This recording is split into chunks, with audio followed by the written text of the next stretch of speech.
Tigas yan. So after natin mabap, tanggal na yung scratches.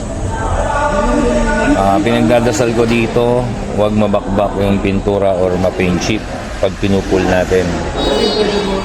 Kasi sayang yung gawa. Pero sabi ni sir, kahit daw mabakbak, okay lang. Basta mabalik yung pinaka-dati niyang shape. Gawa natin para niyan. So ito mga boss ship, naglagay tayo ng glue tab, nag-start na tayo humatak. Ito yung magic dyan. Parang walang nangyari. Wala po yung pininturahan, walang minasilihan, purely PDR. So far, naibalik natin yan sa dati, no? Almost 100%.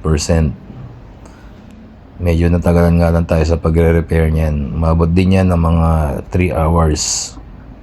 Dahil syempre, masaya si sir. Kailangan dapat walang matira. At kung paano natin ginawa yan, ito, tara, panoorin nyo.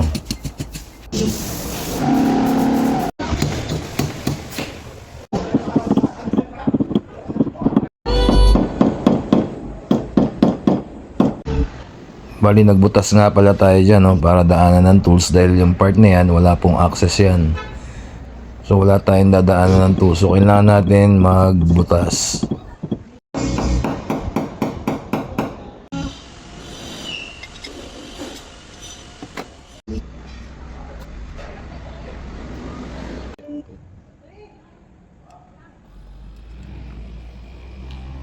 Ito guys, naging access natin.